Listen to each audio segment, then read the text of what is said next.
Discovery physics class में आप सभी का हार्दिक स्वागत करता हूं। आज का हमारा टॉपिक है व्हीटस्टोन सेतु। एग्जाम में ये प्रश्न आता है कि व्हीटस्टोन सेतु का सिद्धांत लिखिए एवं इसके लिए सूत्र की स्थापना कीजिए, या कई बार ये क्वेश्चन आता है कि धारा वितरण के अंतर्गत किरचॉफ के नियमों की सहायता से व्हीटस्टोन सेतु के लिए आवश्यक शर्त का निगमन कीजिए। तो व्हीटस्टोन सेतु होता क्या है, इसकी सहायता से हम क्या करेंगे, ये देखिए। तो सन 1842 में इंग्लैंड के प्रोफेसर व्हीटस्टोन ने 4 प्रतिरोधों की एक विशेष व्यवस्था की, जिसकी सहायता से किसी चालक का प्रतिरोध ज्ञात किया जा सकता है। इस व्यवस्था को ही हम कहेंगे व्हीटस्टोन सेतु। तो इस व्हीटस्टोन सेतु में हमें 4 प्रतिरोध की आवश्यकता होगी, जैसे कि हम इस चित्र में देख पा रहे हैं। हमारे पास में 4 प्रतिरोध P, Q, R और S है। तो व्हीटस्टोन सेतु के द्वारा की गई व्यवस्था को हम यहाँ पे एक डायग्राम में देखते हैं। तो जो पहला प्रतिरोध P है, उसको हम एक चतुर्भुज की एक भुजा के रूप में जोड़ देते हैं। इस प्रतिरोध को हमने कह दिया P। दूसरे प्रतिरोध Q को हम एक चतुर्भुज की दूसरी भुजा के रूप में जोड़ेंगे, इसको हमने कह दिया Q। और जो तीसरा प्रतिरोध है, ये परिवर्ती प्रतिरोध होता है। इसके प्रतिरोध को हम बदल सकते हैं, तो इसको हम कहेंगे R। और जो चौथा प्रतिरोध है, यहाँ पे जो अज्ञात तार होता है, जिसकी सहायता से जिसका प्रतिरोध हमको ज्ञात करना होता है, उसको हम इस S के स्थान पे जोड़ते हैं। तो ये चतुर्भुज, इसको हम A, इसको B, इसको C और इसको हम नाम दे देते हैं D। इस चतुर्भुज के एक विकर्ण इस AC के मध्य हम एक सेल को, इस सेल को हमने E नाम दे दिया, इसका प्लस माइनस, और एक दाब कुंजी, इस दाब कुंजी को हम यहाँ पे कह देते हैं K1। इस दाब कुंजी K1 को जोड़ देते हैं, तथा दूसरे विकर्ण BD के मध्य हम यहाँ पे एक धारामापी जोड़ देते हैं। धारामापी धारा को मापता है और साथ ही साथ उसकी दिशा को भी बताता है कि विद्युत धारा किस दिशा में प्रवाहित हो रही है। तो इस प्रकार से व्हीटस्टोन सेतु के द्वारा 4 प्रतिरोधों की एक व्यवस्था की गई थी। तो इस प्रकार से इसको सेतु क्यों कहा जाता है, तो इसका कारण यह है कि इसमें हम देख रहे हैं कि ABC ये और दूसरा ADC, इसके ऊपर ये जो भुजा BD है, ये बांध की तरह, सेतु की तरह रखी हुई है। यही कारण होता है कि इसको व्हीटस्टोन सेतु कहा जाता है।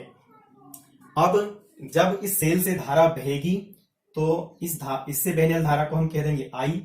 अब ये धारा इस स्थान A पर आकर 2 भागों में बटेगी। इसका एक भाग I1 प्रतिरोध P से प्रवाहित होगा, ये I1 बिंदु B पर 2 भागों में बटेगा, तो इसका एक भाग IG जो धारामापी G से होकर प्रवाहित होगा।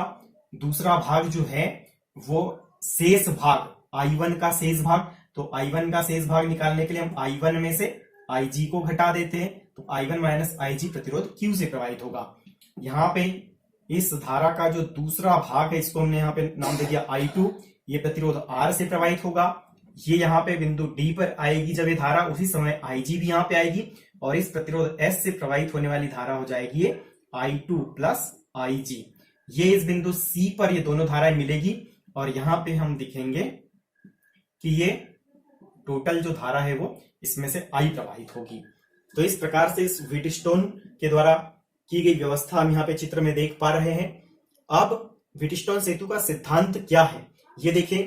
तो चित्र में P, Q, R, S 4 प्रतिरोध हैं, जिन्हें चतुर्भुज ABCD की 4 भुजाओं के रूप में जोड़ा गया है। इसके एक विकर्ण AC के मध्य सेल E तथा कुंजी K1 को, और दूसरे विकर्ण BD के मध्य धारामापी G और कुंजी K2 को जोड़ा गया है। अब यदि प्रतिरोध P, Q, R, S के मानों को इस प्रकार व्यवस्थित करें कि इस धारामापी में कोई विक्षेप न हो, तो सेतु संतुलन में होगा, और इस स्थिति में P अपॉन Q इक्वल होता है R अपॉन S। यही व्हीटस्टोन सेतु का सिद्धांत है, या यही व्हीटस्टोन सेतु के संतुलन के लिए आवश्यक प्रतिबंध है। अब हम सूत्र की स्थापना देखें।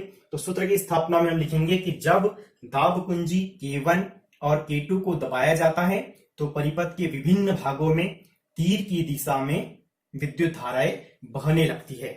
सेल E से बहने वाली विद्युत धारा I बिंदु A पर 2 भागों में बढ़ जाती है। इसका पहला भाग प्रतिरोध P से I1 प्रवाहित होता है, जो बिंदु B पर जाकर पुनः 2 भागों में बढ़ जाती है। इसका एक भाग IG धारामापी से प्रवाहित होता है और दूसरा भाग I1 माइनस IG प्रतिरोध Q से प्रवाहित होता है। इसी प्रकार बिंदु A से बहने वाली दूसरी धारा I2 प्रतिरोध R से प्रवाहित होगी और बिंदु D पर धारामापी से आने वाली धारा IG और प्रतिरोध R से आने वाली धारा I2 दोनों ही मिल जाएगी और इस प्रकार इस प्रतिरोध S से प्रवाहित होने वाली धारा I2 प्लस IG होगी। अब यदि प्रतिरोध P, Q, R, S के मानों को इस प्रकार व्यवस्थित करें कि बिंदु B और D दोनों के विभव समान हो जाए। जब दोनों के विभव समान हो जाएंगे तो विद्युत धारा न तो B से D की ओर आएगी और न ही D से B की ओर जाएगी, अर्थात इस धारामापी में विक्षेप शून्य होगा। इस स्थिति में IG इक्वल हो जाएगा 0। अब हम इस बंद परिपथ ABDA में किरचॉफ का द्वितीय नियम लगाते हैं। इसी प्रकार इस बंद परिपथ BCDB में भी हम किरचॉफ का द्वितीय नियम लगाएंगे और आगे देखते हैं। तो यहां पे लिखते हैं कि बंद परिपथ ABDA में इसमें किरचॉफ का नियम लगाएंगे। किरचॉफ का दूसरा नियम हमको लगाना है। तो किरचॉफ के दूसरे नियम के अनुसार धारा और उसके संगत प्रतिरोध का गुणनफल यानी कि I1P वैसे ही प्लस यहां पे धारा और उसके संगत प्रतिरोध यानी कि IG इंटू G, और हमने किरचॉफ के द्वितीय नियम में चिन्ह परिपाटी पढ़ी थी कि जब हम धारा की दिशा में चलेंगे तो धारा और उस संगत प्रतिरोध के गुणनफल को हम धनात्मक लेंगे और जब हम धारा की विपरीत दिशा में चलेंगे तो धारा और उसके संगत प्रतिरोध के गुणनफल को हम ऋणात्मक लेंगे। तो उसी प्रकार से हमने I1P का चिन्ह धनात्मक लिया, IG इंटू G का भी चिन्ह धनात्मक लिया, परंतु यहाँ पे इस भुजा में हम धारा की विपरीत दिशा में चल रहे हैं तो धारा प्रतिरोध के गुणनफल को हम ऋणात्मक लेंगे। तो ये हो जाएगा I2 इंटू R इक्वल 0। जहां यहाँ पे हमको लिखना पड़ेगा कि जहां G क्या है तो ये धारा मापी का प्रतिरोध है। अब चूंकि IG इक्वल 0 है तो इस इक्वेशन में जहां भी हमें IG नजर आएगा उसमें हम 0 रख देंगे। तो ये हो जाएगा I1P प्लस इसके स्थान पे IG के स्थान पे 0, तो ये पूरा पद 0 हो जाएगा, माइनस I2R इसका पक्षांतर कर देंगे उधर, तो या ये हो जाएगा I1P equal I2R। Equation number हो गया फर्स्ट। इसी प्रकार अब हम दूसरे बंद परिपथ BCDB की बात करते हैं। तो अब बंद परिपथ BCDB में तो इसमें भी हम किरचॉफ का दूसरा नियम लगाते हैं। तो धारा और उसके प्रतिरोध का गुणनफल तो यहां पे लिख देंगे I1 minus IG into Q। यहां पे धारा की विपरीत दिशा में चल रहे हैं तो ये इसका चिन्ह ऋणात्मक, तो minus I2 plus IG into S। यहां पे भी चिन्ह ऋणात्मक, धारा की विपरीत दिशा में चलेंगे तो minus IG into G equal हो जाएगा 0। अब इसमें चूंकि IG इक्वल 0 तो इसलिए यहां पे IG के स्थान पे 0, तो ये क्या बच जाएगा I1Q माइनस I2 और IG के स्थान पे 0 तो ये I2S माइनस 0 इक्वल 0। इसका पक्षांतर कर देंगे तो ये I1Q इक्वल हो जाएगा I2S। Equation number second. अब इक्वेशन 1 में इक्वेशन 2 का भाग देते हैं।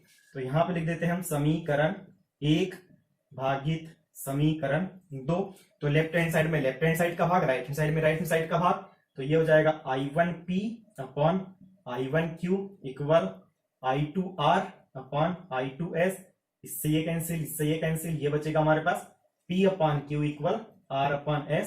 और यही व्हीटस्टोन सेतु का सिद्धांत है या यही व्हीटस्टोन सेतु के संतुलन के लिए आवश्यक शर्त है। चतुर्भुज ABCD में प्रतिरोध P वाली भुजा, P और Q वाली भुजाएं अनुपातिक भुजाएं कहलाती हैं।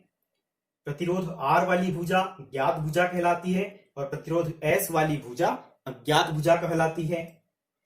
उसके पश्चात सेतु के संतुलन की स्थिति में धारामापी और सेल का स्थान परस्पर बदल देने पर सेतु के संतुलन पर कोई प्रभाव नहीं पड़ता, अतः BD और AC को संयुग्मी भुजा कहा जाता है।